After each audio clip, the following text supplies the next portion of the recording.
Boa tarde, então vamos começar aqui nossa aula 13, continuando o capítulo 5 do livro, que estamos estudando as leis de Newton, né? Iniciamos a dinâmica e estudamos a primeira lei de Newton na aula anterior. Agora eu vou falar sobre a segunda lei de Newton, algumas aplicações e a terceira lei de Newton. E aí na próxima aula, que vai ser dia 5 de janeiro, nós vamos resolver exercícios sobre esse capítulo depois do recesso. E aí qualquer dúvida em relação ao assunto que eu vou falar agora, ou que eu já falei antes, vocês podem me interromper para falar. Bom, então falamos sobre a primeira lei de Newton, que é a lei da inércia. Basicamente, ela afirma que quando a força resultante sobre um corpo é zero, esse corpo ele está em um estado de equilíbrio dinâmico, que significa que ele ou tem velocidade constante igual a zero, ou velocidade vetorial constante diferente de zero, ou seja, movimento retilíneo uniforme, né? Então, esses são os casos de força nula. E quando a força não é igual a zero? Aí nós precisamos da segunda lei de Newton, que relaciona a força aplicada sobre uma partícula, um corpo, e a aceleração que esse corpo vai ter devido a essa aplicação dessa força. Então, só para reforçar uma coisa que eu falei um pouquinho rápido na aula anterior, a força resultante, ela é a soma, necessariamente uma soma vetorial, de todas as forças que atuam sobre um corpo. E a aceleração de um corpo, como vimos, também é um vetor A, com essa seta em cima para dizer que é um vetor. Boa tarde, Matheus. Então, o que a segunda lei de Newton afirma é uma relação entre essa força resultante, que é a soma vetorial de todas as forças que atuam sobre o corpo, e a aceleração que ele pode ou não ter, que pode ou não ser zero, mas que ele vai ter devido à ação dessas forças. Então a segunda lei de Newton afirma simplesmente que essa força resultante é igual à massa do corpo vezes a aceleração. Newton chegou nessa relação através de uma outra definição que nós podemos comentar num capítulo adiante, quando eu falar sobre momento linear. Ele não usou essa expressão aqui. Na verdade, o que Newton fez foi... Boa tarde, Renilson. O que Newton fez foi definir o chamado momento linear, que é igual a massa vezes a velocidade, e aí ele definiu a força resultante. Não sei se vocês já estudaram derivada na disciplina de cálculo de vocês. Já estudaram ou estão estudando limites ainda? Essa prova que vocês fizeram essa semana foi sobre o quê?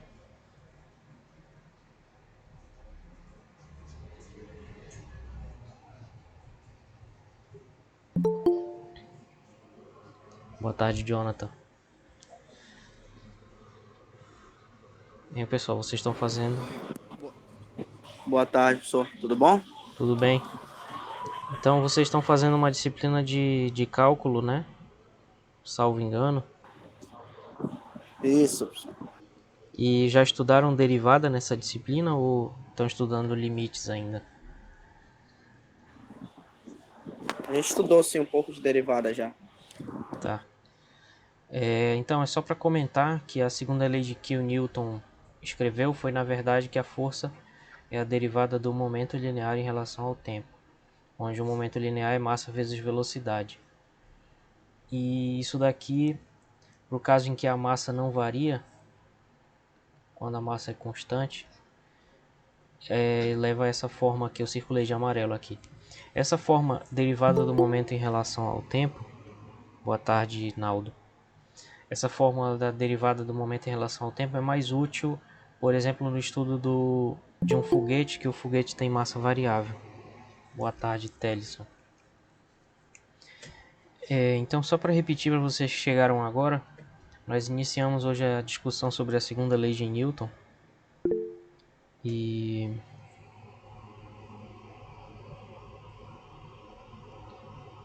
tá, boa tarde. E aí a segunda lei de Newton, ela afirma que a força resultante, que é a soma de todas as forças vetoriais soma vetorial de todas as forças que atuam sobre um corpo é igual a massa vezes a aceleração desse corpo, tá? Isso significa que, aplicando uma força sobre um corpo de massa m, a aceleração vai ser proporcional à força. A força vai ser proporcional à aceleração. E a massa é a constante de proporcionalidade, tá?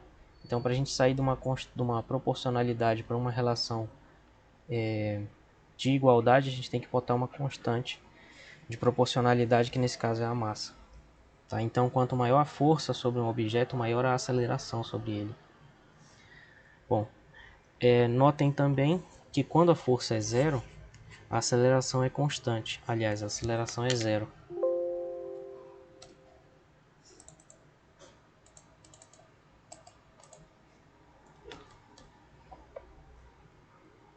A aceleração é zero, que significa um MRU. Por quê? Porque se a força é massa vezes a aceleração, né, então quando a força é zero, significa que a aceleração vai ser zero. E aceleração igual a zero significa velocidade vetorial constante. Então essa é a situação da primeira lei de Newton. Então vejam que o enunciado, o conteúdo da primeira lei de Newton é um caso particular da segunda. Se a força é nula, a velocidade da partícula é constante. Ou seja, livre da ação de forças, o corpo permanece no seu estado de repouso, com velocidade igual a zero, né, se a velocidade for zero, ou MRU se a velocidade não for zero, certo? E com base nisso nós vamos estudar alguns tipos de forças e vamos considerá-las na segunda lei de Newton. Mas aí só esqueci de colocar aqui a unidade. Nós discutimos um pouco de força já na aula anterior, mas eu acho que eu não falei sobre a unidade. A unidade é o Newton, que vem da segunda lei de Newton, ou seja, é a unidade de massa, que é quilograma, vezes a unidade de aceleração, que é metro por segundo ao quadrado. Então, um Newton é 1 kg vezes metro por segundo ao quadrado. O que significa isso? Significa que uma força de 1 Newton é a força necessária para produzir uma aceleração de 1 metro por segundo ao quadrado num corpo de 1 kg. Tá? Isso é 1 Newton de força. Alguma dúvida, pessoal, inicial aqui em relação ao que eu falei agora? Antes que eu possa prosseguir? Não, professor. Não? Bom, se houver... Até agora não, pessoal. Tá, beleza. Bom, então vamos falar um pouco sobre as forças peso e normal. A força peso está relacionada à chamada interação gravitacional. Tá? A gravitação ela é uma das 4 interações fundamentais da natureza, ou seja, ela não é consequência de outra coisa, ela é um fenômeno independente, né, que é observado e que está presente em todos os corpos, na verdade, do universo, né? E ela é uma interação sempre atrativa, ou seja, todos os corpos do universo estão atraindo uns aos outros, um está atraindo todos os outros, tá? E essa força é chamada de força gravitacional. Mas a gente não percebe ela no dia a dia porque ela, como a gente vê em Física 2, essa força ela é igual à massa de um corpo vezes a massa do outro, dividido pela distância entre eles ao quadrado, isso multiplicado por uma constante. Né? Então, e essa força, devido ao valor dessa constante ser muito pequeno, 10 a menos 11, essa força só se manifesta quando os corpos são muito grandes, ou seja, quando eles têm uma massa muito grande. Então a gravidade só se manifesta mais forte quando tem a presença de pelo menos um objeto muito grande, uma lua, um planeta, uma estrela, ou entre esses objetos, que vai ser ainda mais forte. Boa tarde, Dielson. Tá? Beleza. Então, isso significa que no nosso dia a dia, a gente sente essa interação graças à presença da Terra. A Terra que está aqui, nós estamos na superfície dela, e nós sentimos a atração gravitacional da Terra porque ela tem uma massa muito grande. Então, quando a gente fala de força-peso, em geral, no dia a dia aqui a gente está falando do peso de um objeto em relação à Terra. Tá? E nós vamos ver uma fórmula agora para calcular essa força de jeito mais simples. Um objeto, vamos imaginar, que esteja sujeito exclusivamente à força da gravidade, ele vai ter como força resultante o peso. Então imaginem aqui a Terra. Como a Terra é redonda, não existe em cima e embaixo. Então imagine um objeto caindo aqui, um objetinho de massa m. Se ele não tiver sujeito a nenhuma outra força, né, o peso vai ser a força resultante. Ou seja, o que é o peso? É a força gravitacional. Ou a força da gravidade, é a mesma coisa. Então, sendo essa força resultante, e estando os objetos aqui na superfície da Terra sujeitos a uma aceleração que é chamada de aceleração da gravidade e aponta para baixo, como nós vimos lá no estudo da cinemática, né? Então a força resultante, pela segunda lei de Newton, vai ser massa vezes aceleração. Então, se a força resultante é o peso, a massa m e a aceleração é a aceleração da gravidade g, então o peso vai ser mg, tá? E é interessante notar que a gravidade aponta sempre para baixo. O que é para baixo? É em direção ao centro da Terra. Isso é embaixo. Porque a Terra é esférica, né? Então embaixo significa, na verdade, o centro da Terra. Bom, e aí na prática, né, para resolver um problema, se a orientação do eixo vertical for para cima, ou seja, se a gente tiver um eixo y desse jeito aqui, então o objeto de massa m ele vai estar sujeito a uma força peso P, onde essa força peso P vai ser dada por essa expressão bem aqui, menos mg vezes j chapéu, porque o j chapéu está aqui para cima, tá?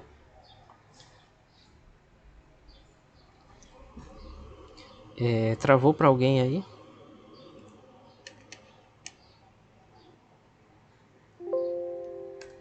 Apareceu aqui uma mensagem para mim dizendo que o Não, vídeo tá normal aqui, professor. tinha pausado, não sei para quem aí, Tá normal, professor. tá? Então é loucura do Google Meet. Beleza. Porém, se a orientação for ao contrário, se o y for para baixo, né? Então se o y estiver assim e o x estiver para cá, agora a força peso, o j vai estar apontando para baixo agora. Então a força peso vai ser dada por mais mg j chapéu. Então esse sinal de mais ou menos depende da orientação dos eixos. Por quê? Porque a gravidade, o peso vai sempre apontar para baixo. Mas pode ser que o eixo y aponte para cima ou pode ser que ele aponte para baixo. Então se o y estiver para cima, o j chapéu apontando para cima, o peso vai ser esse. Se o y estiver apontando para baixo, o j chapéu estiver apontando para baixo, o peso vai ser positivo. Certo? Uma questão de orientação de eixos aí. Deu para entender alguma dúvida aí em relação a isso? Achei importante enfatizar isso devido aos problemas que nós vamos resolver, né? Onde em alguns problemas vai ser orientação para cima, outros para baixo. Geralmente para cima. Professor, Oi? no lugar desse J chapéu, podia ser I chapéu ou K chapéu ou não? Tem que ser J chapéu? A não ser que geralmente a gente chama o movimento vertical usando o eixo Y. Mas aí eu poderia ter chamado de X aqui. Aí o eixo Y seria o horizontal, mas isso é um pouco contra o nosso costume. Geralmente a gente não faz assim. Ah, entendi agora. Entendi por que é J chapéu. É mais uma questão de convenção de que o eixo Y é sempre vertical, mas não Beleza. necessariamente. Poderia ser também o eixo Z. Aí nesse caso seria K chapéu, mas vai depender do problema. Ok. Então, outra força que a gente tem que discutir para poder fazer aplicações é a força normal.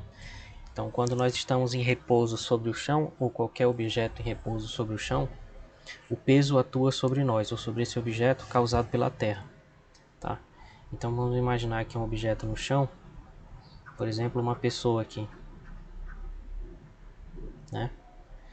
Uma pessoa, vou desenhar um chapéuzinho, certo? essa pessoa ela tem um peso. Esse peso é um vetor que sai lá do centro de gravidade da pessoa e aponta para baixo. Mas o que acontece? Como a gente está parado aqui em pé, se tem uma força atuando, então a segunda lei de Newton diz que a gente deveria estar entrando na Terra, né? Tá acelerando na direção do peso. E a gente não está. Então, por que isso acontece? Porque existe uma outra força equilibrando isso, que é a chamada força normal, tá? Então, a força normal, ela é uma força exercida pela superfície do chão sobre o objeto, né? Que tem o objetivo de equilibrar o peso, tá? Então, numa situação dessa aí de uma superfície horizontal, vai atuar o peso para baixo, mas vai atuar também a força normal para cima, que geralmente os livros eles começam ela aqui da superfície, mas não faz muito sentido isso, porque ela atua de fato no centro de gravidade, apesar do contato dela ser aqui embaixo. Então a força normal atua para cima e ela numericamente nessa situação bem aqui, mas isso não é geral, ela vai ser numericamente igual ao peso em módulo, tá? E vai ser em módulo igual ao peso. Isso daqui para uma superfície horizontal.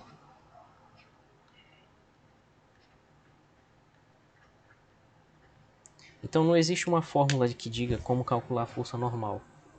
A gente calcula ela a partir dessa regra, de que ela é normal à superfície, né?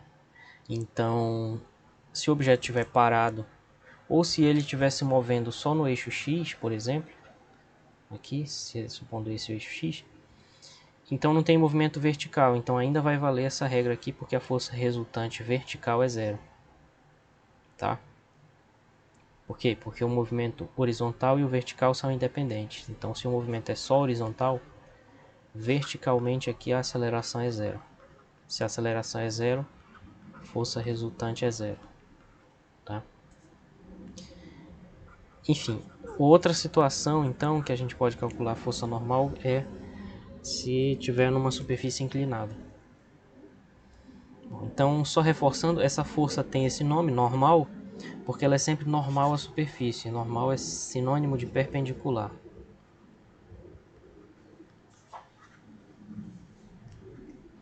Que é sinônimo também de ortogonal.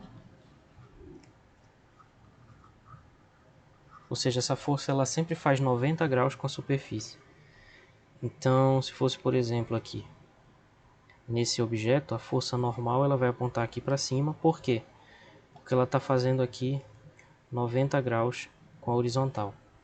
Agora, se fosse nesse outro caso, essa força normal ela estaria apontando perpendicularmente a essa superfície. Então, ela vai estar inclinada junto com essa superfície. Deu para entender, pessoal? Essa questão aqui da força Deu normal? sim, professor. Então ela depende da superfície, né, professor? É, exatamente. Entendi. Mas pode falar. Acho que tinha que falar mais alguma coisa. Pode falar. Não, a direção de atuação dela depende da superfície, né? Se Isso, estiver exatamente. inclinada, horizontal. Exatamente. Aí então nesse primeiro caso aqui, essa força normal vai se equilibrar exatamente com o peso. Nesse primeiro caso aqui, a força normal vai ser exatamente igual ao peso em módulo, tá? Porém, quando a superfície estiver inclinada, o peso ele não vai mudar, o peso sempre atua para baixo. Então, nesse caso, o que a gente vai precisar fazer nos exemplos é decompor essa força-peso em duas. Então, nós vamos decompor essa força-peso em duas componentes, que está difícil de enxergar. Mas eu vou fazer de roxo aqui, são as componentes do peso. Ó. Então, o peso vai ter uma componente na superfície e outra componente na direção normal. Então, nesse caso, o que a gente faz? A gente poderia entender isso aqui como um eixo X e a direção da normal como um eixo Y. Então, na verdade, agora o peso está inclinado em relação aos dois. Então, bem aqui vai ter um peso na direção Y e aqui um peso na direção X. Então, o que a gente teria que saber aqui era esse ângulo θ de inclinação desse plano, que vai ser exatamente igual a esse mesmo ângulo bem aqui, também vai ser θ, tá? Então nesse caso a gente decomporia aqui o peso em componentes. Então a componente x desse peso vai ser igual ao módulo do peso. Nesse caso, como o px também está aqui embaixo, vai ser o seno, que é o cateto oposto. Tá? Então vai ser P seno de θ. Porém, a componente y, que vai se anular com a normal, era isso que eu queria chamar a atenção. Quem vai se anular com a normal agora é a componente y, tá? Então eu não sei se vocês estão conseguindo entender o que eu quero dizer. Existem só duas forças aqui, a vermelha, que é a normal, e a amarela aqui, laranja, que é o peso. Só que agora nós matamos esse peso e escrevemos ele como duas componentes roxas. Então, na verdade, agora tem essas três forças. Px, aqui, Py e aqui tem o N. Então, na verdade, esse Py ele vai se anular com o N. Porque não existe o bloco não está... Ele está acompanhando a inclinação. Ele não está voando e nem está entrando aqui dentro do chão. Então, não tem aceleração vertical. A aceleração nesse eixo y é zero e a força resultante no eixo y é zero. Tá? Então, por esse motivo é que a componente y do peso vai ser igual ao normal. Só que a componente y do peso é igual ao peso vezes o cosseno de θ. Então, nesse caso, a normal vai ser o componente y do peso, que é peso cosseno θ. Tá? Então, isso aqui é o tal do problema do plano inclinado, que pelo menos no ensino médio, não sei se ainda hoje, mas 10 anos atrás era muito comum de discutir esse problema no ensino médio. Bom, na verdade eu deveria ter estudado isso em 2007, então um pouquinho mais de 10 anos. Mas enfim, deu para entender, pessoal, essas componentes aí? Ficou alguma dúvida? Posso tentar responder agora.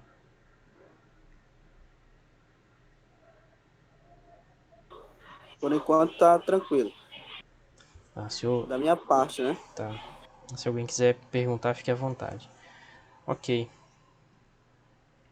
Então, outras forças que vão aparecer nos problemas são as forças de tração e de atrito. A força de tração num fio, ela é uma força que é transmitida pelo fio, tá? Então,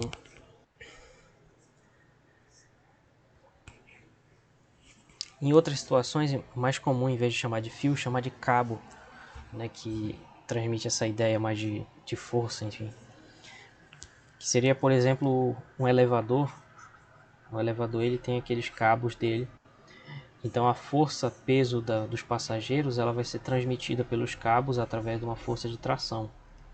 E também a roldana que tem lá em cima, que está fazendo esse elevador girar, também vai ser uma força... vai ter força lá na roldana, enfim. E vai ter toda uma relação de equilíbrio e de aceleração também quando ele estiver se movendo. Resumindo, existe uma força de tração no fio, que por exemplo, quando essa mão aqui está puxando o fio, ela está transmitindo uma força, que é essa força T aqui, que vai por sua vez atuar no bloco, né? Só que aí na própria corda vai atuar também uma força de tração que vai fazer a mão ser puxada para a direita, né? E aí vai ter uma disputa e é assim que vai se dar o movimento, certo? Agora, essa força de tração ela vai ser a mesma em todos esses pontos desse fio aqui. Se tivesse um outro bloco, bem aqui, aí a tração nesse fio já seria uma outra, seria um telinha. Mas não tem, tem só um bloco e o fio aqui direto. Então ela vai ser sempre a mesma em módulo, só que ela pode mudar de direção. Por exemplo, tem essa roldana aqui no meio, aí a tração nessa corda aqui de baixo vai ter a direção da corda sempre. Então bem aqui ela vai apontar para cima, enquanto que aqui no bloco ela vai apontar para a direita. mas elas continuam tendo o mesmo módulo, só que agora tem sentidos diferentes, certo? Bom, então nós podemos pensar um pouco melhor nisso, nesse caso aqui com essa roldana que está sendo usada para levantar esse peso aqui. Então um corpo suspenso nessa figura pesa 75 newtons. A tração T é igual ou maior ou menor que 75 quando o corpo se move para cima. Então ele está se movendo, mas aí na letra A ele vai se mover com velocidade constante, na letra B com velocidade crescente, etc, etc. Então quando ele tem velocidade constante, significa que tem um equilíbrio. Então se tem um equilíbrio, quer dizer que essa força de tração no fio vai ser igual ao peso. Por quê? Porque velocidade constante significa que a força resultante é zero. Isso é a primeira lei de Newton. Tá? Então se a força resultante vetor é zero, significa que a soma desses dois vetores aqui vai ser zero, ou seja, T mais o peso P vai ser o vetor zero. Então a tração vai ser igual a menos o peso. Porém, em módulo,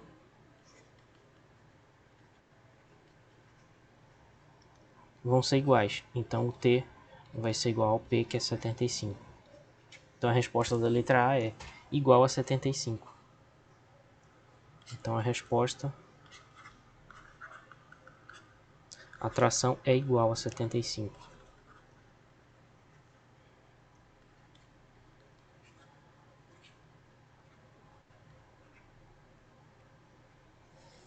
Porque como tem velocidade constante, não vai ter resultante.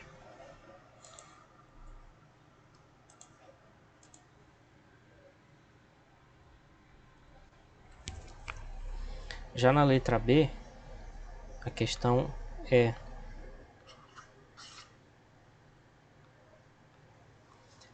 saber. E agora se a velocidade é crescente? Então se a velocidade é crescente para cima, o corpo está se movendo para cima e a velocidade está aumentando, então isso significa que existe uma aceleração para cima. Então tem o peso aqui e tem a tração para cima.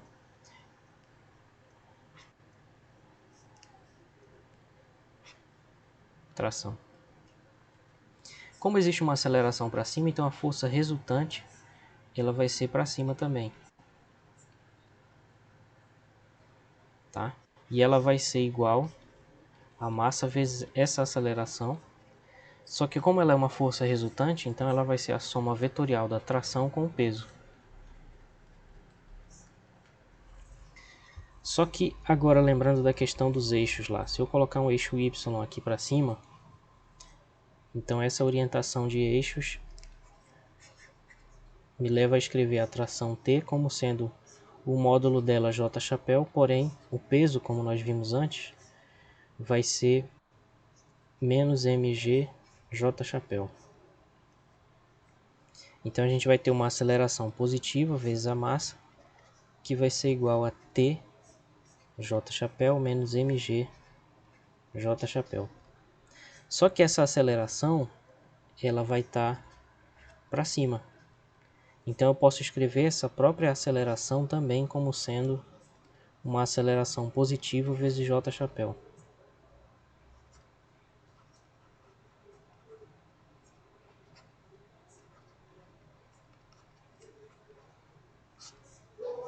Por que ela é positiva? Porque eu botei o eixo Y para cima e a aceleração é para cima. Tá? Então isso vai ser T menos mg J chapéu. E aí a gente vai ter componentes de vetores aqui. As duas são J, então a gente pode igualar as componentes. Então M vezes A é igual a tração menos mg. Só que o problema nos diz que essa aceleração é positiva, é maior que zero. Então isso significa que T menos mg é maior que zero. E passando o mg para lá, então a tração vai ser maior que mg. Ou seja, a tração ela é maior que 75 newtons.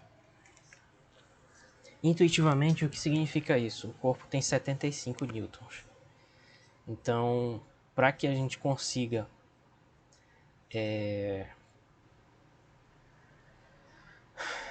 Para que a gente consiga suspender esse peso, a tração tem que ser maior do que o peso dele, certo? Senão é impossível. E aí a gente demonstrou isso utilizando a segunda lei de Newton. E a letra C eu vou deixar como exercício para vocês, mas eu vou dar a resposta. Então na letra C, a tração vai ser menor do que 75. Porque isso significa que eu vou deixar o corpo cair. Se ele tem velocidade decrescente, quer dizer que ele está subindo cada vez mais devagar. Então, na verdade, eu estou deixando ele cair. E para deixar ele cair, eu tenho que fazer uma tração menor do que o peso dele. Que aí, nesse balanço de forças, o peso vai estar vencendo para baixo. Certo? É tipo um carro freando. Ele ainda está indo para frente, mas ele está indo cada vez mais devagar porque tem uma aceleração para trás. Por quê? Porque tem uma força para trás. Certo? Então, vou deixar essa C para vocês como exercício. Deu para entender essa letra A e B? Alguma dúvida em relação a A e B? Se houver, a gente tem tempo aí para tirar essa dúvida.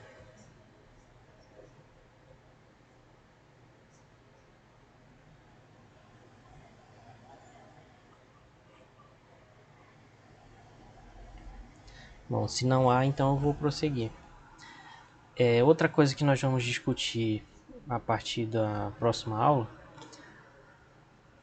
que eu vou apresentar agora para a gente ter uma noção, né, e depois a gente vai aplicar nos exercícios, é a força de atrito, que na verdade são várias.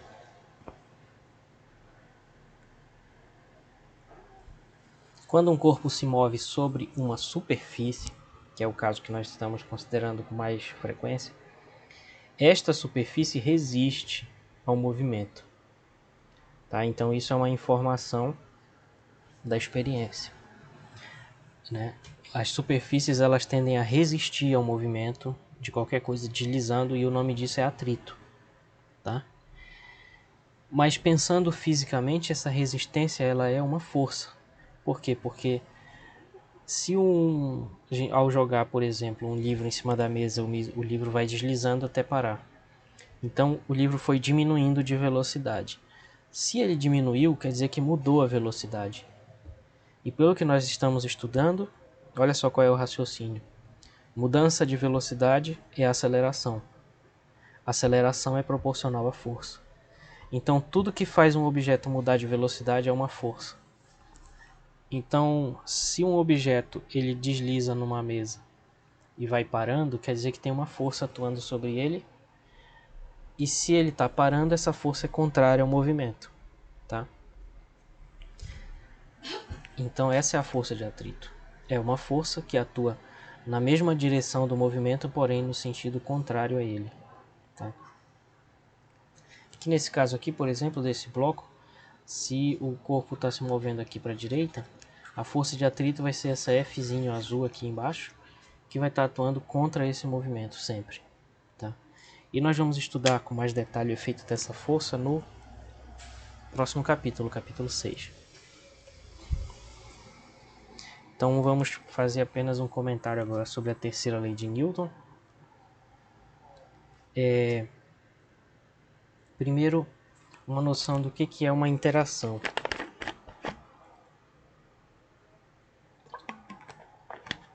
Eu já usei essa expressão aqui algumas vezes, mas eu nunca expliquei, né? Então, na física em geral, nós dizemos que dois corpos interagem quando um aplica uma força sobre o outro, tá? Existem teorias da física que não lidam com forças, que são as teorias de campos, por exemplo, ou as teorias quânticas. Mas mesmo lá nessas teorias, é mais ou menos essa a ideia que a gente tem. A gente só substitui a força por outras ideias, como por exemplo o potencial, ou no caso lá da relatividade geral, substitui pela ideia de geometria. Né? Mas de qualquer maneira, uma interação entre dois corpos é quando um age mudando o movimento do outro. No caso da nossa mecânica, da mecânica newtoniana, essa mudança de movimento ela somente pode ser causada pela força. Então, interagir significa trocar forças, um aplicar força no outro. E a terceira lei de Newton é a lei que nos mostra como relacionar essas duas forças. Então, o que a gente tem que imaginar é, por exemplo, dois corpos aqui, de massa M1 e M2, e um vai aplicar uma força no outro. Pode ser de atração, ou poderia ser também de repulsão. Poderia ser repulsiva a força, né? E o que a terceira lei de Newton vai nos dizer é que a força que atua sobre um é igual a menos a força que atua sobre o outro. Então, o que a terceira lei de Newton diz é que a força que atua sobre o segundo é menos a força que atua sobre o primeiro. Vetorialmente. E quando a gente escreve essa equação vetorialmente, ela traz três informações, né? Módulo, direção e sentido. Então, em módulo elas são iguais, porque a única diferença é o sinal. Em direção, elas têm a mesma direção, porque são vetores que um é menos o outro. E elas têm sentidos opostos por causa do sinal de menos. Então, quando dois corpos interagem, o que a terceira lei de Newton nos diz é: as forças que um aplica sobre o outro devem ter a mesma direção, o mesmo módulo e sentidos opostos. Então, deixa eu ver se eu explico melhor agora. Vamos tentar entender de novo, deixa eu voltar aqui. Imagine que tem dois corpos de massa M1 aqui e M2 aqui. O M1 provoca uma força no M2, que eu chamei de F2 aqui. Então é como se o M1 estivesse puxando, o corpo 1 estivesse puxando o outro. Ao mesmo tempo, o outro corpo, que é o 2, vai puxar o primeiro também, certo? Então essas forças, elas são forças de ação e reação dadas pela terceira lei de Newton. Elas vão ter a mesma direção, o mesmo módulo, porém vão ter sentidos opostos, tá? E, para a gente seguir o que está no livro diz assim: quando dois corpos interagem, as forças que cada corpo exerce sobre o outro são iguais em módulo e têm sentidos opostos. Essas forças elas são chamadas de ação e reação. Qual vai ser a ação e qual vai ser a reação? Tanto faz. Isso depende do ponto de vista da onde te interessa considerar como principal, tá? E elas não se anulam porque atuam em corpos diferentes. Então a gente viu ainda agora que se tivesse uma bolinha, por exemplo, com a normal aqui e o peso aqui, elas se anulam. Elas são opostas, têm o mesmo módulo, a mesma direção, sentidos opostos. E elas se anulam. Por quê? Porque elas atuam no mesmo corpo. Porém, quando tem dois corpos interagindo, mesmo que sejam dois blocos tocando um no outro, a ação e reação vão atuar em corpos diferentes. Então a ação atua no primeiro, mas a reação ela atua no segundo corpo. Então, mesmo elas sendo opostas, elas não se anulam porque elas atuam em corpos diferentes. Deu para entender isso aí? Essa sutileza?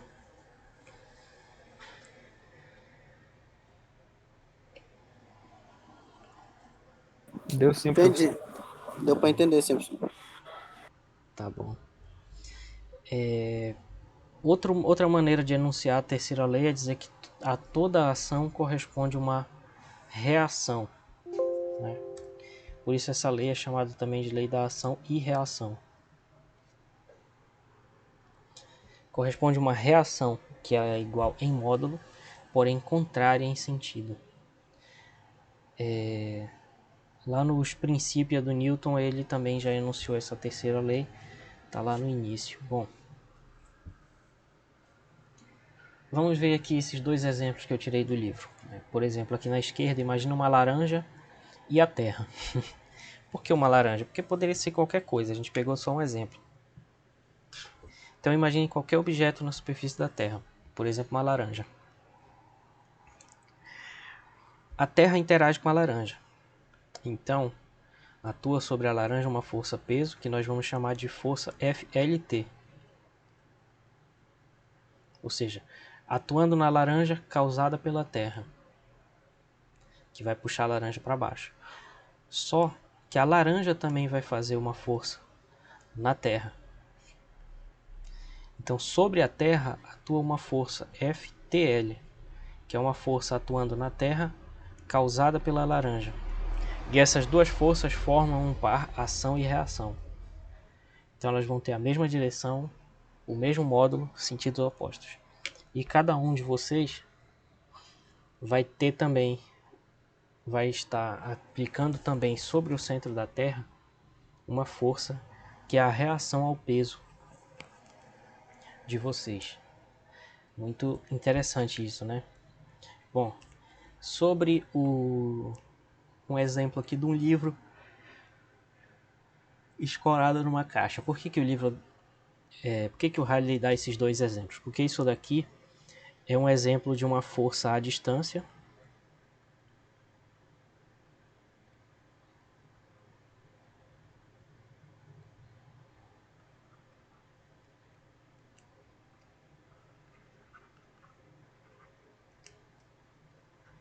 ou seja, sem contato direto.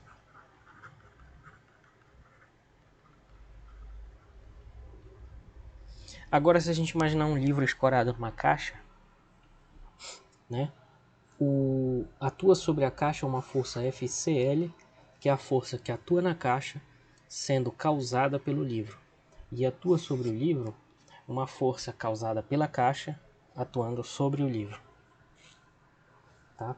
Então elas também vão formar um par de ação e reação. Nesse caso agora vai ser uma força de repulsão, como vocês podem ver aqui, porque elas apontam em sentidos opostos, né? Claro, sempre em sentidos opostos, eu sei, mas para fora. As duas estão atuando para fora, então são forças repulsivas e nesse caso são forças de contato.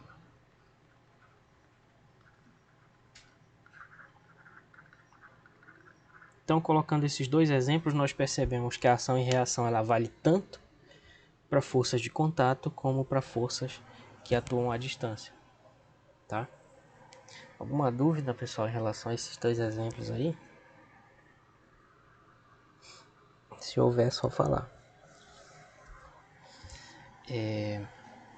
E a seguir, nós vamos continuar no dia 5, nossa próxima aula, dia 5 de janeiro, né, porque o calendário volta dia 3, mas a nossa aula é quarta e sexta, então a gente volta dia 5. E a gente continua as aplicações que tem aí no final do capítulo 5 e também a gente fala sobre as aplicações do capítulo 6. Certo, pessoal? Então, por hoje era isso que eu tinha preparado para vocês. Essa foi a nossa última aula do ano. Desejo para vocês um excelente Natal, excelente Ano Novo.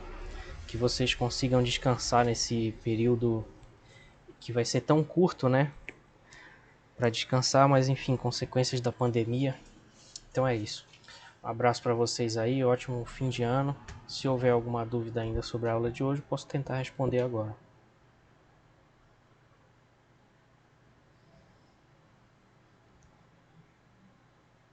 Não? Ok.